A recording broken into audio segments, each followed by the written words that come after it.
isang pagbati na may ngiti sa aking mga labi. Naghahanap ba kayo ng makakatuwang sa pagre-review ng inyong anak? Meron yan sa DepEd. Ang ETUlay online tutorial ay libre at handog ng ating kagawaran sa pangunguna ng OUA ICTS EdTech. Ito ay isang proyektong makatutulong sa mga mag-aaral, katuwang ang mga magulang o kasama sa kani-kanilang tahanan para masagutan at maunawaan ang mga modules. Hangad din ng programang ETUlay ang matulungan ang ating mga guro sa kanilang mga blended learning classes. Ang ating ETUlay ay mula kinder hanggang senior high school. Bukod sa academics, meron din tayong mga special programs gaya ng All is Wellness, Reading and Math Remediation, Storytelling, Mommy Tech Talks, Classes sa Gramatika, Speech Class, Financial Literacy, at marami pang iba. Pinalawig din ng ETUlay ang ating Alive program para sa mga mag-aaral mula grade 1 hanggang grade 3. Gayon din ay mayroon tayong ALS program at SPED tutorials na makasisigurong makakamit ng lahat ang inclusive education. May SPED hotline na rin para sa inyong mga katanungan patungkol sa special education. Kaya, subaybayan mula Lunes hanggang Biyernes, mula 9:00 ng umaga hanggang 7:00 ng gabi ang ating ETUlay. Sa ating pagtutulungan, maiaangat natin ang bawat isa. Ating itutulay ang pagkatuto upang di mapigil ang pag-aaral ng kabataang Pilipino. Itulay natin ito, sulong edukalidad.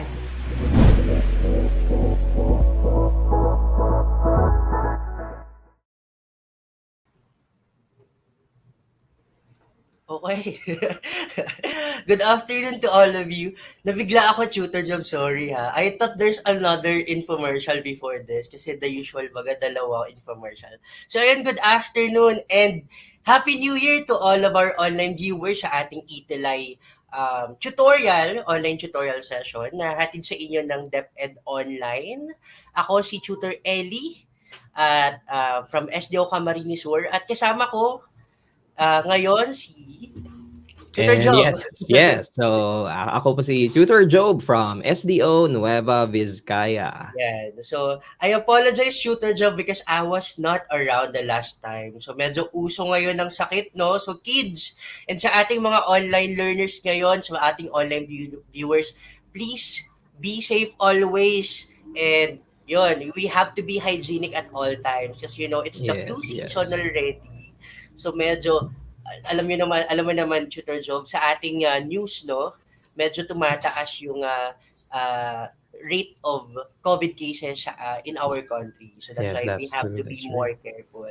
Ayun, more careful.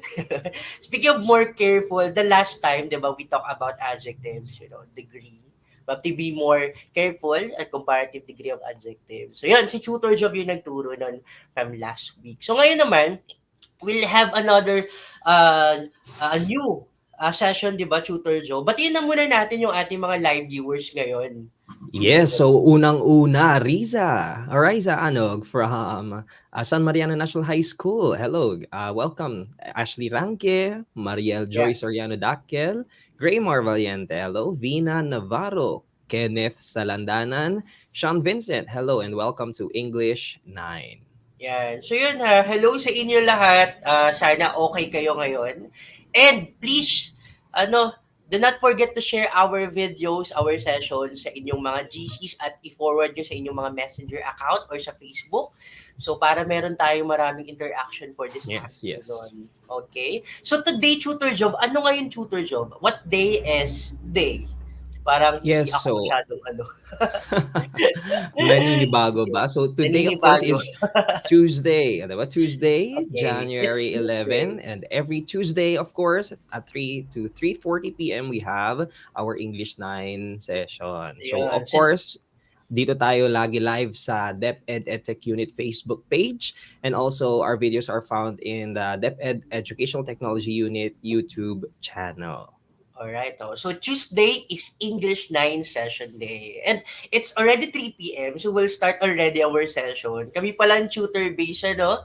And good afternoon uli sa inyo. Medyo marami tayong mga viewers ngayon. Dumadagdag sila. So ngayon we'll have them tutor job to please share our tutorial session. Ano, we'll give them 10 seconds. So ayun, share nyo na ngayon. Naglagay talaga ako ng part na to so that they could share Oo. talaga. So we'll gain more viewers and students. Yeah, so we can be able also to reach Yun. out to those who need this lesson. Parang kulang yung 10 seconds. Gusto ko siyang ulitin. So yun, please share our tutorial session for English 9 sa ating ETUlay. And please keep Yes, supporting yes. us yun, as we support you on your journey towards your module for English 9 session. Okay? So yan, sana na-send nyo na yan, ano? And from last session, Tutor Job, ano yung mga na-discuss mo from last session? Which is sinabi ko na nga Yes, kanina. yes, yes. So of course we discussed one part of speech which is the adjective. And if you remember, medyo related siya nga sa adverb in terms of their role, which are to describe certain words in a sentence. In this case, for adjectives, it describes a noun and or a pronoun. So for Yes. example, this is the example, Sir Ellie. Yep. We saw the extravagant fireworks in the sky during the New Year celebration. So hopefully, some of you have witnessed fireworks siguro during the New Year or during the holidays. And yun, the noun here is the fireworks. You know, it's a name of, a thing that's a firework. And the extravagant word here is what we call an adjective, okay? And it describes the firework, which is a noun. So basically, yes, adjective describe a noun or pronoun. So what kind of Yes, yes. firework is that? It's an extravagant firework. Okay? So that's it. And tutor job adjective, it also answers the questions what kind, how many, and which one, and also how much. So from our your last session tutor job, also you have discussed this. Ano kaya itong mga types of adjective just to remind our students right now? Yeah, so if you could remember, we discussed five types of adjectives, which are first, the adjective of quality, okay? Which, for example, ito yung mga colors, diba, blue, Yes. wonderful, characteristics, yung sizes, huge, yan. Also quantity, much, a little, and more. Oh, those are examples. We also have discussed numerical adjectives, which are yung numbers, diba? And we also, if you could remember, we compared yung adjective of quantity and numerical adjectives, right? And of course, we have proper adjectives. These are adjectives that came from proper nouns. And of course, we have to take note that these adjectives should be capitalized, right? For example, from the noun Philippines, if we use it as an adjective, if refer to the flag of the Philippines, we say Philippine flag. So the word Philippine there is a proper adjective. And also, we discussed demonstrative adjectives, which are, for example, this, that, he, she, and it, and so on. So, there's actually a total of 5 types of adjectives, di ba, Tutor Joe? And Mhm. alam nyo, masyadong fully packed yung session ni Tutor Joe from last week. And actually, it's our 6th session last week. So, ngayon, it's our 7th session, Tutor Joe. I just remembered, no? And next week is our last 8th Yes. session for second quarter. Imagine, Parang, kids. no, parang kailan lang nag-start tayo ng Parang final second lang. quarter. Yan, we have here sa ating comment box, May Valdez from, ang bilis, wait lang, from Diamantina, I guess, from Princess Athena, Mm-mm. Zaira, hello, Ma'am Annalisa Lainesa, hello, good afternoon. And the rest, ito, mga familiar names and may mga bagong names, hello, Abigail, Jun. Ayun, it's already our last session. Next week is our last session for second quarter. And kumusta naman yung modules nyo? Kaya yan, kaya natin yan, and tutulungan namin kayo. So these are the 5 types of adjectives, no? Mabalik tayo dito. And also, Tutor Job taught you on the degrees of adjectives, and they are positive, comparative, and superlative. Di ba, Tutor Job, this is not anymore new to our students, especially That's grade right. 9 na sila. Diba? Mm. Ako, I could remember tutor job since elementary. This has always being discussed already Tama, tama. since elementary. So parang gas-gas na to. Pero until now, we are still reminding them and keep on telling them about these degrees of adjectives. So positive is the usual type of adjective, very basic. But if we already have we compare it to another kind of another situation, we use comparative degrees of adjectives, and which we usually put er, or we put more at the beginning of the adjective, or we entirely change the spelling or the word itself. Okay. Yes. And superlative is the last degree of adjective. So, long, longer, longest.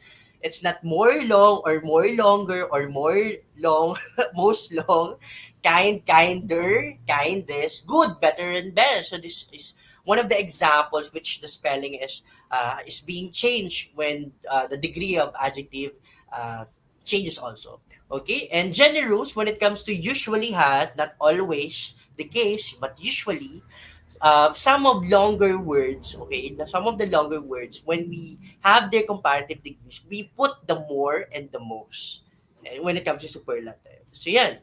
So, we have to use the correct degree of adjectives in case of different situations when we are comparing two statements or two situations in one sentence, yon, or we Yeah. want to emphasize how much or what kind is this a thing, or how long it is, or how kind this person is. So yun. So we use adjectives to describe everything that we would like to describe. Okay? So we're done with adverb and adjective for the previous session. So yan, assignment natin, tutor job from last meeting was this. Ito yung assignment natin. Yes, so our assignment was to write a poem with a certain Christmas theme or a New Year theme. Of course, you have to Mhm. use the different types of adjectives that we discussed. Yes. And our output for the week is from Riza Pua from San Mariano National High School, SDO Isabela. Yay! Congratulations. Thank you and Yan. congratulations Riza Pua from SDO Isabela. Okay, lagi itong Oh, nakadunok sa atin. suking-suki, no? And here's the ano, let's Okay? sir. So, from Riza, yun. So, sabi ni Tutor Jov, uh, she has to write a poem about Christmas celebration or New Year celebration they have, and she has to use different types of adjectives. And here it goes. Mm. So, little pine tree. Little pine tree. Sa amin in our province, I couldn't see any pine tree. It's so hot in here, especially right now. Sabi ni Riza, in summertime, my branches were a place for birds to nest. In autumn, Mhm. my branches were their place for food and rest. And now that winter time is here, bongga na may winter time pala sa Pilipinas, sa Isabela. May winter time. And now that winter time is here, I hope to be all glistening, bright with snow flakes. The little bird's Christmas tree. So yun pa, she described the little pine tree as, as the Christmas tree pala. So with all this, using this words that are not literal, so Mm. it has a deeper meaning which is connected to our topic for this session. So ayun. So ano kaya tong mga words or language na ginamit ni Risa dito in her poem about, the Christmas tree. So let's figure it out, Tutor Job. Okay? So our topic for today, Tutor Job, related to that is about Yeah, so for week 7, we're going to talk about figurative language. figurative Yan. language. Yun, so Riza a while ago uses figurative language. But what are these figurative Mm-mm. language? We'll figure it out later. So for now, hello again to our viewers, to our English 9 learners and kids, to teachers, sa lahat. Hello po sa inyo. Good afternoon. So yun. So this is our week 7 already, and our module reference for this session is again the ADM module from the DepEd Central Office. English Quarter 2 Module 1, which is making connections between text to particular social issue, concerns, or dispositions in real life. So, as much as possible, all of our sessions, we always relate it to, particular social issues or concerns or daily life situations or daily conversations. So, it's much Yes, practical and yes. realistic. Diba, Tutor Joe? That's right, that's right. Okay. So, what are our objectives, Tutor Joe, for this session? Okay. So for this session, your objectives are one, to differentiate figurative language from literal language. Two Yep. is to recognize the use of figurative and literal language in daily conversations and situations. And to translate literal statements into figurative statements or figurative language. Yes. I'm very much excited for our activities for this session. The first one is they have to differentiate what's literal and figurative. So later on, Mm-mm, mm-mm. we'll let them have it, and they have to recognize figurative literal language in conversations. What the importance of this? What's the usage of this? And lastly, they will be translating literal. So ano kaya itong mga literal sentences na to or words that they have to translate into figurative statement or language. So those are our objectives for this session. So task one, tutor job is what? Yes, for the first task, it's entitled "What do you Yes. mean?" What do you Yeah. mean here, tutor job? What are the things that they will do here for task one?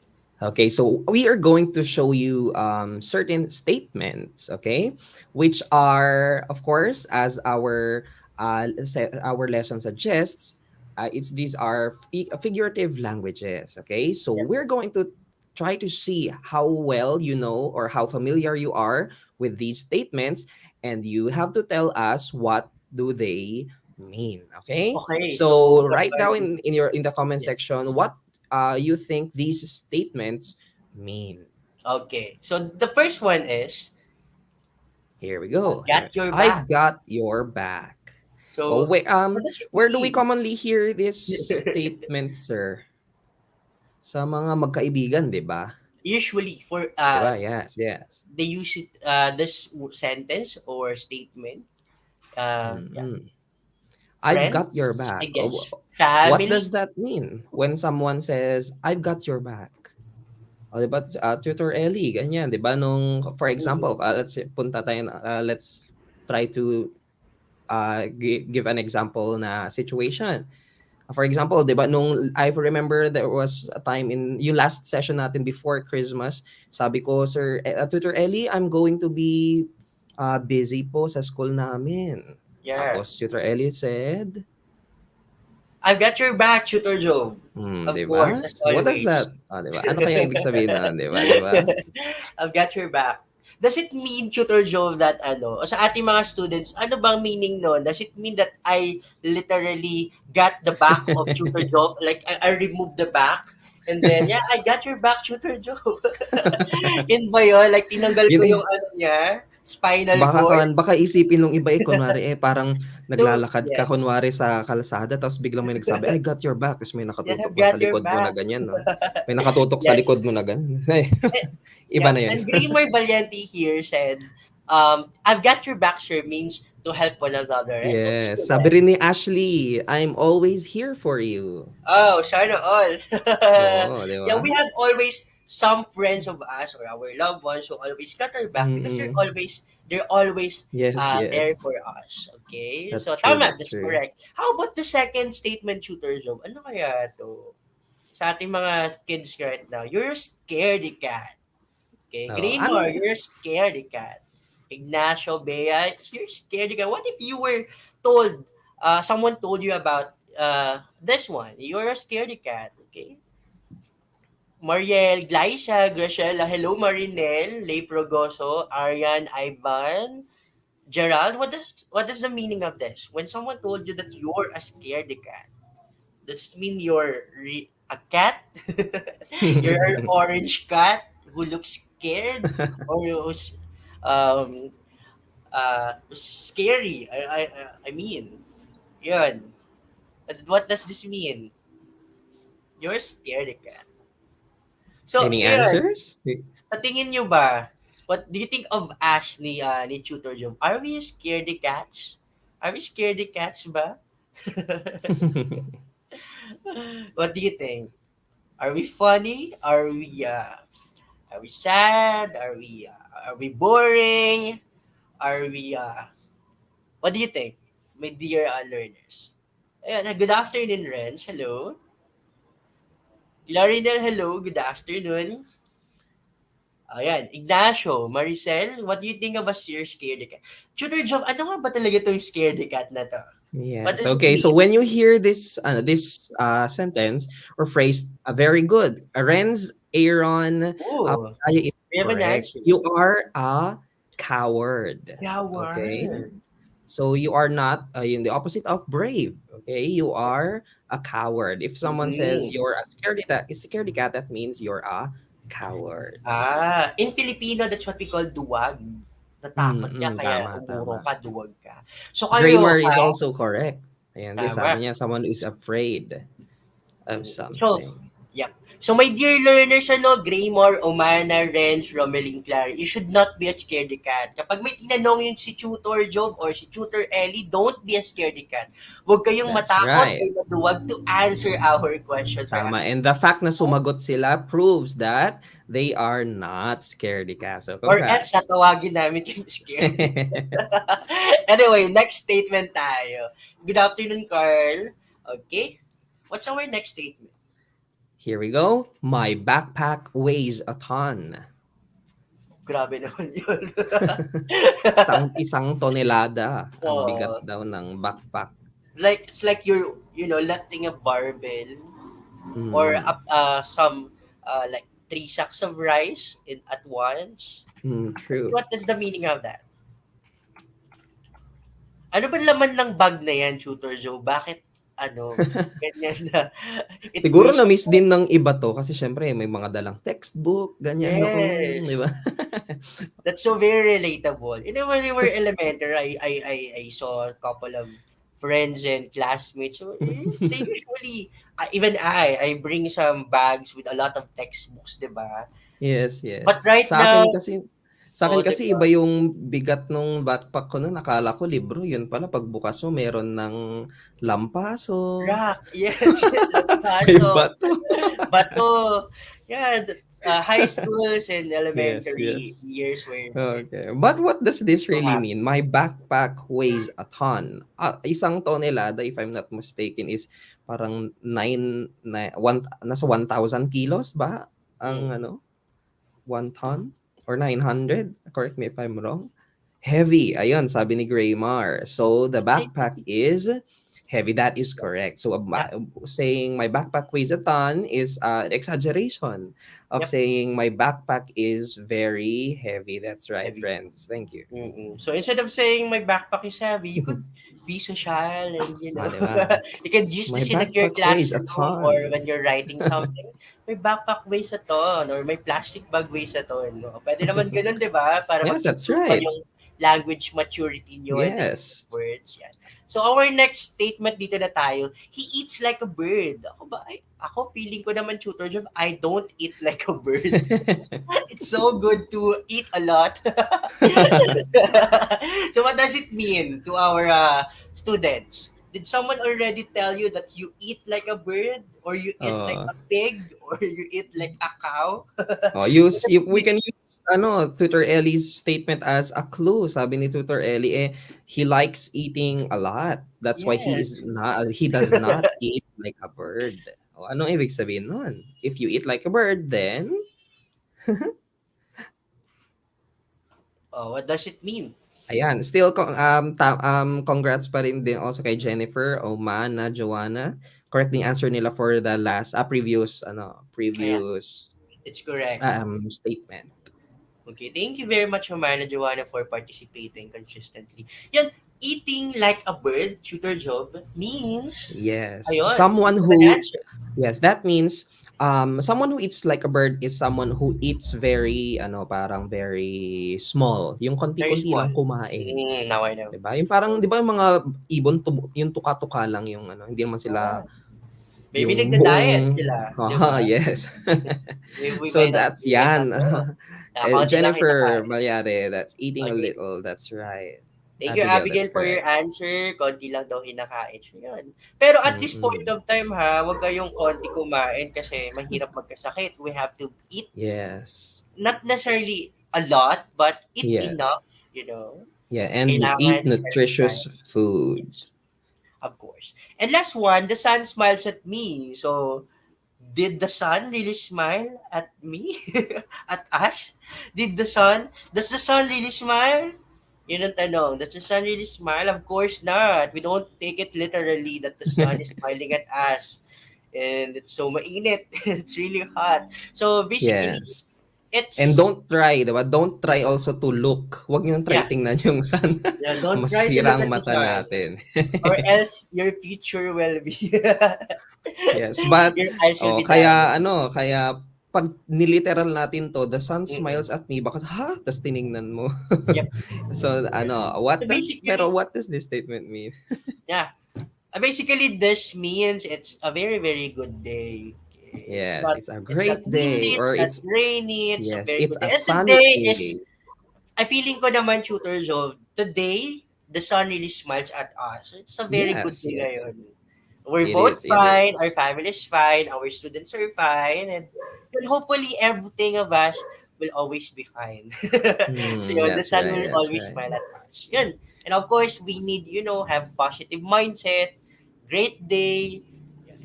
So yun. So Yeah, it's a these great words, day. Yes. what do you notice from these statements based on their meaning? Sinabi na natin a while ago eh. So, I've got your back, you're scared the cat, my backpack weighs a ton, he eats like a bird, the sun smiles at me. So, what do you notice from this statements? You know? Hello, Ma'am Jobet. Hello po. Hello po, hello. And Good good afternoon afternoon. also, Nicole. Ayan, so what do these statements mean? Okay, what do you notice? Rather, what do you notice from these statements? Are they the same on what you really wanted to say to someone or to something? Are they the same? Are they literal? Literally the same? Are the words same with what you really want to mean or to say to that someone or to something? So yun. So basically, Tutor Joe, these statements are actually, okay, ano yun? These are figurative language. Okay? Bakit Yes, masabi yes. natin, Tutor Job, na those statements, 5 statements kanina, are figurative language? So, let's try to figure it out. So, ano pala to, Tutor Job? Yeah, so figurative language are in figurative language we use words or statements that does not exactly say what the speaker or writer really Yung means. meaning, So in short, you have to figure out yan the, yung meaning the ng meaning. figurative Mhm. language. Yeah. Yes. And this is actually in comparison with the literal language. Okay, so literal language and figurative language are actually opposite. Okay, while figurative language are words that not exactly say what a speaker writer what really means, what he or she intends to mean or to say. Literal language is basically the opposite. If what you want to say something, say it directly. Like for Yes. example, we have an example here. If you want to say he ran fast, if you're going to translate it into you're using the figurative language, we could say instead that he ran like the wind. So Mm-mm. the person speaking this or writing this, he used the phrases like the wind to equate it to the meaning of the word fast. Okay, to the word fast. So literal, he ran fast, tumakbo siya ng mabilis, pero sa figurative language, tumakbo siya na para kagaya ng hangin. Yan, very basic naman tutor job, ano? Yes, that's right. That's So we right. have here another more example tutor job. Let's try to read it out to them. Ayun. Ano muna? Yan, sige. So, literal language, for example, sabi niya, I hate you so much. So, literal, ibig sabihin, hindi kanya talaga niya gusto. Mm-mm. Okay? But I hate you so when we much. translate it into figurative language, for example, Yes. you are such a dirt in my eyes. For Sakit naman example, nun. ganon. 'Di ba? Hindi It's pala. Mas Um, mas na-realize ko lang ha, mas masakit kapag nasa Filipino language siya, 'di ba? Isa ka lang dumi sa aking mga mata. 'Di ba? Lakas makadrama sa hapon, 'di ba? Oo, yes, yes. Pero 'yun, And yes, and if you notice, 'di ba? If you look at the figurative language, figurative na sentence closely, and if you accidentally, okay, accidentally take it literally, magtataka, ha? Paano ako naging dumi. dumi, 'di ba? Or paano ako naging ano, buhangin sa mata mo, ganyan. Mag-iisip ka pa, ano ibig sabihin nun, 'di ba? Yeah. But if you're really familiar with that, o 'di ba? It means that he hates you so much. Ayan, Much, do you? yes. Okay.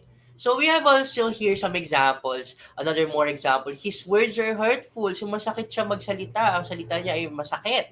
So for figurative language, he has a sharp tongue. So ganun yun. Yes, You know, yes. if you want to say that you are someone that he is so fat or you are so fat, you could instead say you look like a pig. Pero we don't Yes. uh, do not be so judgmental, kids, ha? So there's nothing Yes. wrong with being fat, with being thin.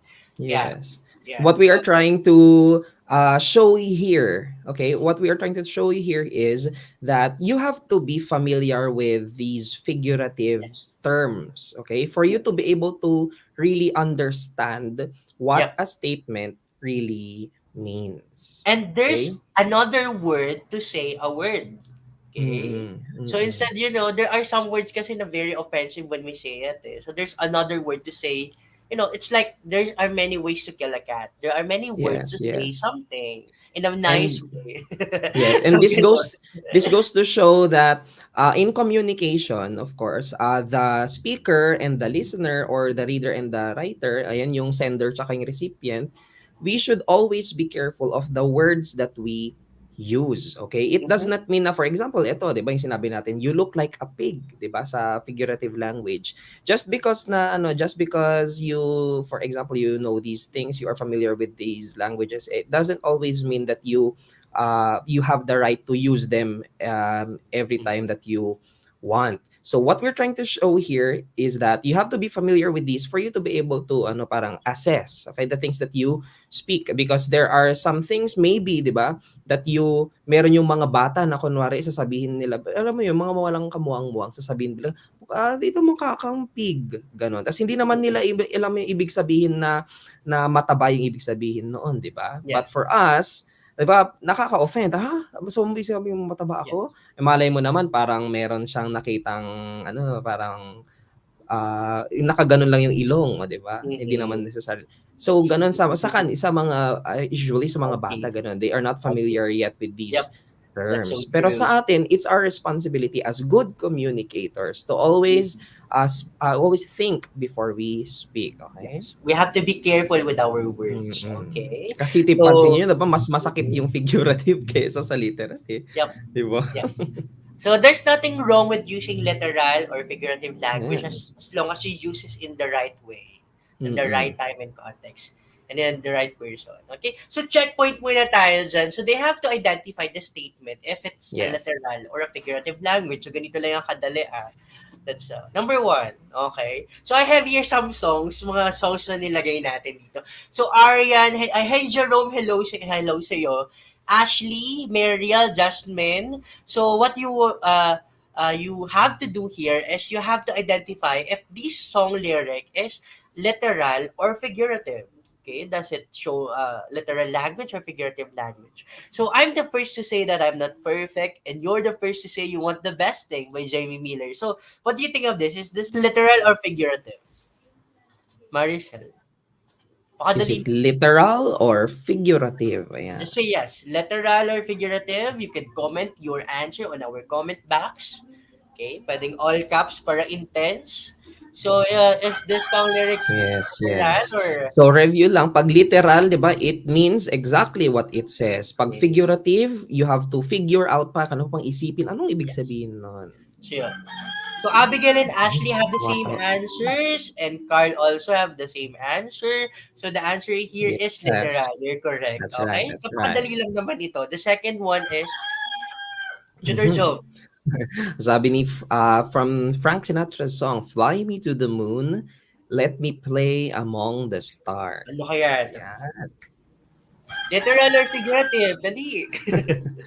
Oh, tumatahol. Ay, What's the answer tumatahol. here? Tumitilawak na yung mga manok dito. Okay, the Oh, there answer we here, go. Tutor Jove. Yes, Abigail, Carl, and the Bliss. Actually, Riza, Graymar, Jerome, that Graymar. Yes, that's right. This is of the use of a figurative language. Mhm. Yeah, sige, Yep, sige. this is figurative language, okay? And she's just a girl and she's on fire, hotter than a Mm. fantasy, lonely like a highway. Literal ba to na yung She's on babae ay on fire. fire? Hotter Mm. than a fantasy, tapos lonely daw siya. Sobrang she's sad or lonely like a highway. So, of course, the answer here is none other than, sabi ni Renz, ni Abigail, ni Graciela, hello. Yes, Um, yes. ni Ivan, yep, hello sa inyo. The answer here is figurative, of course. Meron Yes, din correct. silang Then Graymar, Ashley, very good. and ito, Riza. very familiar sila dito, Tutor Job. Mm-hmm. From Taylor Swift's song. Mhm. Romeo, save me. Somewhere we can be alone. Ayun, Ano yan? is it Is it literal the or use of figurative? figurative or Okay. literal? Very, very easy. Literal or figurative? So the answer is okay. The answer is literal. Yes, very good, Okay. Graymar. Abigail, that's correct. Okay. Literal. Now we have one last. Make me your Aphrodite, make me your one and only, but don't make me your enemy. We're not singing here, by the way. We're just reciting the words by Katy Perry. So is Mm-hmm. this literal or figurative? Of course. Make me your Aphrodite. So Aphrodite is a Greek goddess. So Mm-hmm. I want you to make me your Aphrodite. It's basically not literal, and the answer is Yes, figurative. very Ashley, Carl, Carl, yan. Abigail, Graciela. Ating mga That's students right. natin right now. Thank you very much for your participation. We Yes, really Riza, appreciate Ivan, very your good. presence. Graymar. Hello, good afternoon sa inyong lahat. Okay? So next na yun dito, okay? So when we talk about figurative language tutors, so, hindi mawawala itong, ano to? Yes, of course, Nasa screen na. it involves the use of figures Figures of of speech. speech. So there are actually various types of Yep, figures, various figures of speech, but we're napakarami. only going to, for this session, we're going to discuss only five Yep. basic figures of speech, which Napakadali na are, 'to sa kanila, tutor job, eh, oo, since familiar na kayo elementary. dyan. We'll just have a review here, my dear learners. So, reviewin Mm-mm. namin kayo ni Tutor Joe. Okay? And the first one is simile, Tutor Joe. Yeah, so for simile, it is the direct comparison of two different subjects. So two Subjects. things that which are not the same. Okay, Yep. so it is actually a Latin word which means like, and the Like. keyword for simile, for the use of simile, is are the words as so, and Like. like. So we have an example. Sabi niya dito, my faith is as firm as a Yeah. rock. So the Mm-hmm. faith, the words describe being compared here are faith and rock. Yeah. So these are two things which are very different, but they are likened to each other with their, Mm-hmm. siguro with their, Yes. of course, their characteristic. So Mm-mm. take note also, just a friendly reminder with a simile, just because there is the word like in a sentence, it does not always mean that it is a simile. For example, paano Yes. kapag sinabi ko, I like you? Pag sinabi ko, I like you, may Simile. like, simile. Sabi na, wrong, that's wrong, okay? Simile. Not You can strong. see the, Yes, of course. you have to see the comparison. There should Mm-hmm. be two things being compared in that sentence, okay? Mm-hmm. That Yep. is where simile, that is what a simile is. Okay. So we have here simile, the next one of course, yung laging kapartner ng simile. We have here the so-called metaphor. So basically, you'll just have to drop here the words like or as. Mm-mm. So diretso na to. It's an indirect comparison of two unlike subjects or objects.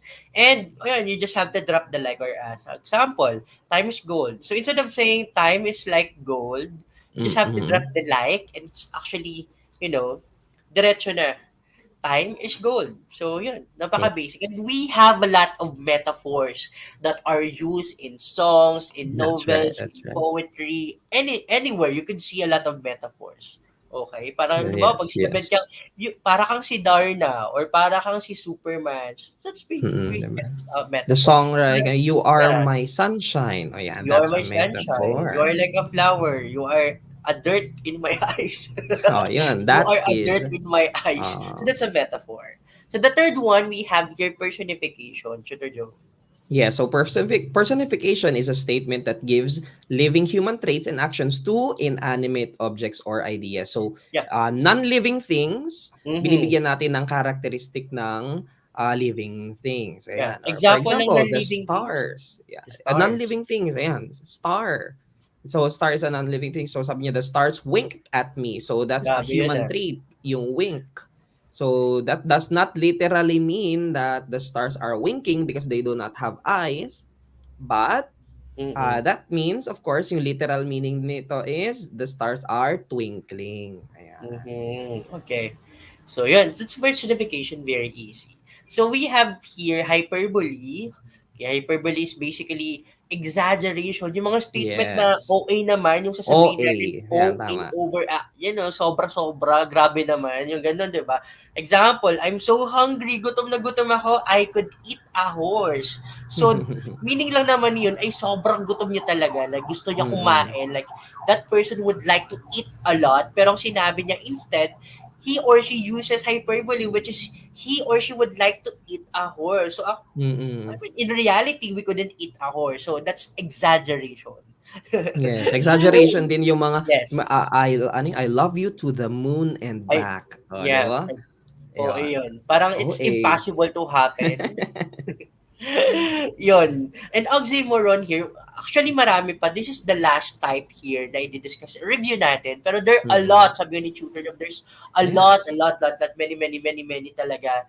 Poetic devices or literary devices or figurative language, maraming words yan, maraming. You could search sa Google, marami yan. Yes. And here, our last one is oxymoron. These are actually two opposing or contradictory words or expressions that are put together and has a new meaning. For example, Yes. we have friendly fire. So friendly is something positive, fire is something negative, and when combined together, friendly fire, it has a new meaning. It's Mm. opposing, right? Original Yes. copy. Original tapos may copy. Ha? Original copy. Pero it has a new real meaning. Hindi, Mm. okay? Only choice. Okay, only na, tapos may choice pa. Same difference. Same na, different Yes. pa. So, yung Sa mga, parang example din sa mga zombies, 'di ba? Living dead, oh, 'di ba? yeah, Yung mga living dead. expression na Tama. Yes. I yes. like zombies. I like zombie Actually, oo. movies. A lot of zombie movies, no? Yes. Yes, So yes. yun, so those are the five types of adjectives here. So yun, checkpoint ulit tayo. We have to analyze kids. Kung nandyan pa kayo sana, Jerome, Princess, Greshel, Rhea, Jane, Ermeline. Hope you're still there. Ngayon naman, we have to analyze the song lyrics and we have to identify ano kayang classic Yes. figure of speech ang ginamit Yes. So dito. remember, there are five. We have simile, metaphor, personification, oxymoron, and hyperbole. So those are your choices. Okay. Number one, she got her head in the clouds and she's not backing down. This girl is on fire. And the underline or the highlighted sentence or expression here, this girl is on fire. Ano kaya to? Mm. What figure of speech is this? Is this oxymoron, Abigail? Do you think this has two opposing words or expression? Girl is on fire? Oxymoron ba to? This girl is on fire. Oxymoron ba to? Yes. Well, Clue, ang keyword natin dyan is, oh, di ba? This mm, girl is this girl is on on fire. fire. So there are two words being likened to each other here. So girl and fire. So what figure of speech is used here? Ano kaya to? Sabi ni Grimar, it's hyperbole. Sabi ni Ashley, it's metaphor. What is the answer here? The answer is metaphor. So the girl Yes. is on Remember, hmm, two things being likened to each other, the girl and yung being on fire. Yep. So it's not oxymoron, ha? Oxymoron are two opposing words. na has new meaning. Ito, ilang words ba to? Girl is on fire. Oh, di ba? Two words lang or two expressions yung oxymoron. The next one we have here, it's raining men. It's hallelujah, it's raining men. Amen. Diba? You usually hear this in radio, right? Shooter Joe. Yes, Raining yes. men, no? Napakasikat na kantang to. Ito, Mm. ano to? Yung parang ano Yung yan, answer si Carl. sa mga babae na habulin daw. Habulin, di ba? Ang daming Umuulan ng manliligaw. lalaking It's Pilipino. raining men. Wow. Okay. Haba So what's ng the hair. answer here, tutor? What are the answer of our kids here? Di ba? Ang haba ng hair nito. It's raining men. So what is Mm-hmm. that? What The figure answer of here, speech? Caroline, answer Yes, hyperbole, Carl. Ermeline, answer metaphor, Ashley, and Riza answered hyperbole. So what is the answer talaga, tutor Joe? Yeah, so this is an example of ayan, hyperbole. That's yeah. There we go. Yeah, very Very nice. good. Okay. Next na tayo ha, diretso na tayo kasi medyo extended tayo ng oras. Do you ever feel like a plastic bag drifting through the wind wanting to start again? O yun, look at the magic word dyan, which is like. So what kind of figure of speech is this one? Okay, do you ever feel like a plastic bag?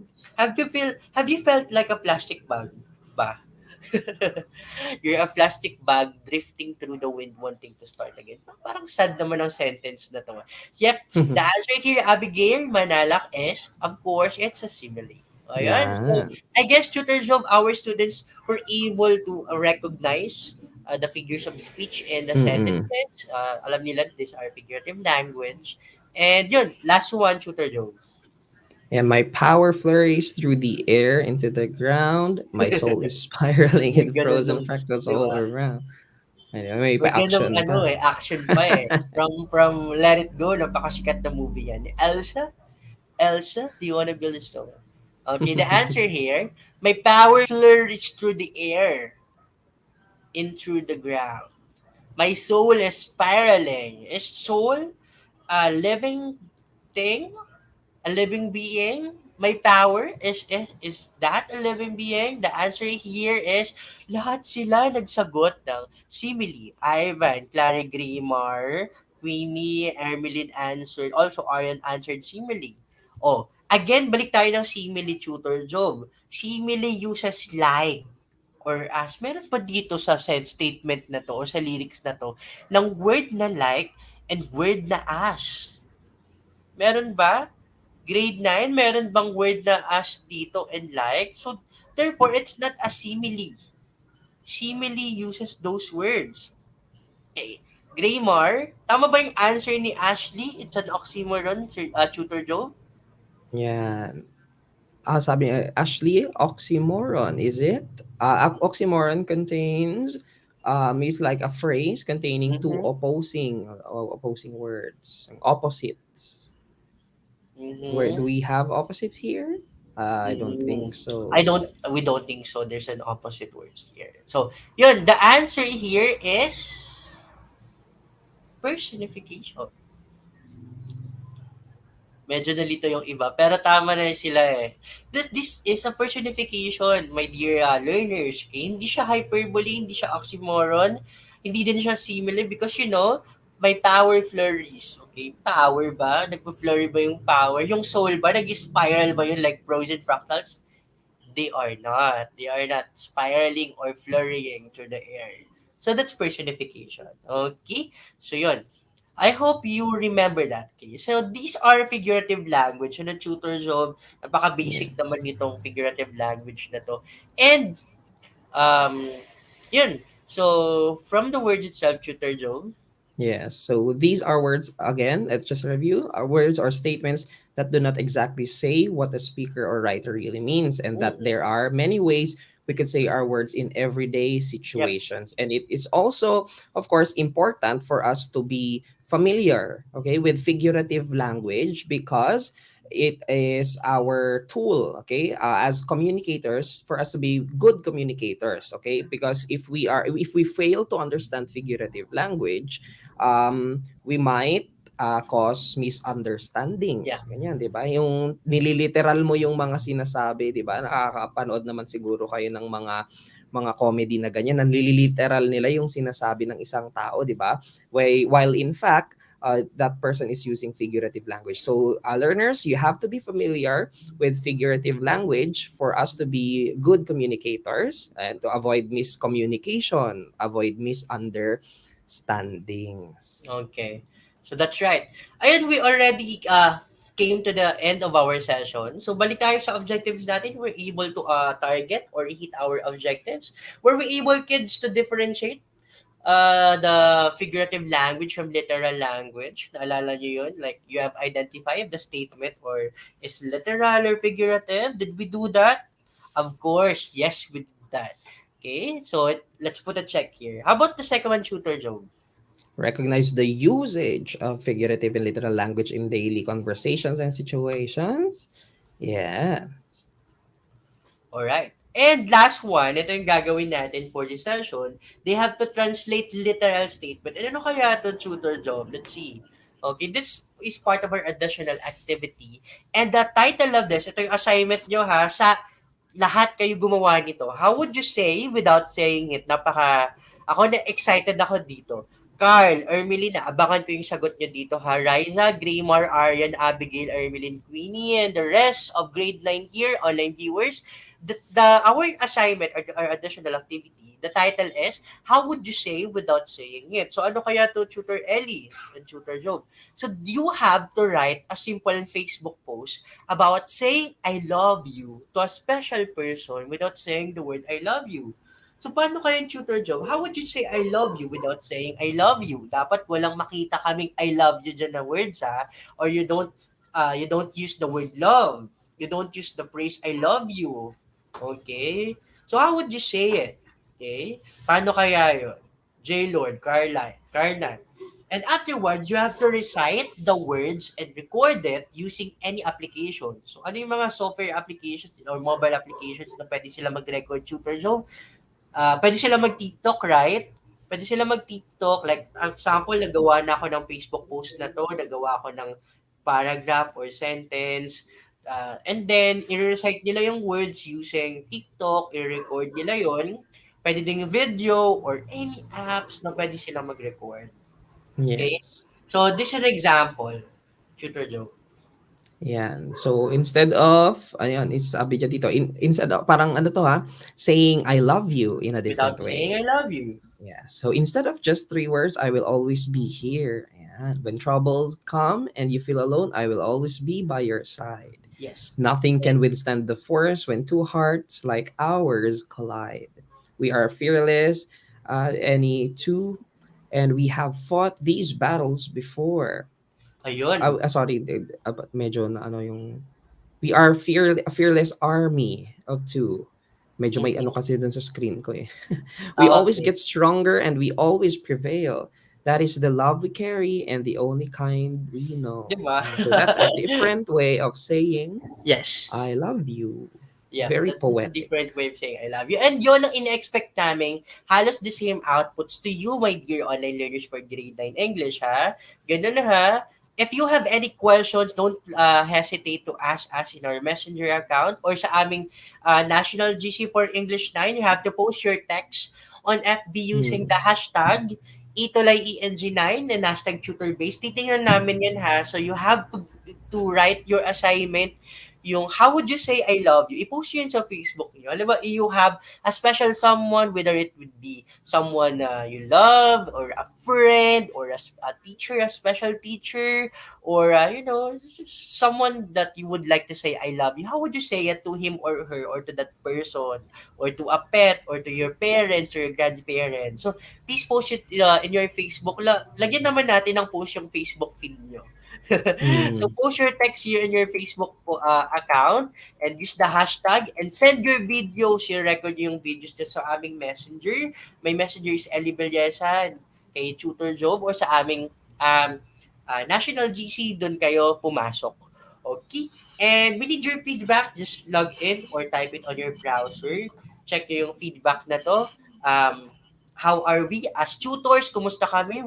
Were we able to give you clear understanding of the subject or the session? And of course, Tutor Job, yung exit assessment nila, ito yung hindi ko Yes, yes. sa exit assessment nila. So, check natin 5 items sa ating mga students kung Mm-mm. nagets ba nila yung ating lesson. And yun, we are now down with our 7th session. Tapos na tayo sa ating 7th session for ETUlay, and we have our quarter 2 week 7 figurative language topic. And yun, Tutor Job, do you have something to say before we end our 7th session, second to the last session for quarter 2? Yes, so of course, first we are very thankful that the students that we have from first quarter even, di ba? Tapos kasama pa rin natin sa second quarter are still with us sa week 7 na natin ng quarter 2, and next week is our last session for the Mhm. second quarter. So thank you And very much no, for I always tuning believe, in. yes, tama naman Tutor Job. And from our session, nung nakaraang quarter, yung 8th session natin, yung last session, is always a recognition day or we'll have a game show. From the last time, we have a game show for our last session Yes, for yes. quarter We invited 1. our students even to join Yep. us sa Google Meet. Okay? So, abangan natin yun sa GC tayo mag-communicate on what we will be doing for next Tuesday. We will invite you again for our session. Last session for quarter 2, and magkita-kita tayo na naman for Yes, Tuesday. yes. Okay? So, again, this is So, Tutor Ellie from SDO Camarines Work. yes, and I'm Tutor Joe from SDO Nueva And Vizcaya. we are your tutor base for English 9 that will we are always we are always live for English 9 Tuesday at 3 o'clock to 3:40 p.m. And yun, mapapanood nyo kami sa Facebook pages and stream sa YouTube channel. So yun, thank you very much sa ating mga students, and supportahan dyan ninyo ang ating mga English Junior High School tutors from grade 7 to grade 10, and sa lahat ng mga tutors at subject areas na meron ng ETUlay online tutorial. So maraming Yes. salamat for your support and for your presence and participation. Maraming salamat, and yun, God bless and stay safe sa inyo. Diba, Tutor Job? Yes, stay safe. Yeah. Palakasin ang immune Yeah. system. Take care of your bodies. Everyone, God bless. God bless. See you Yeah. next God bless week. and thank you. See you next week.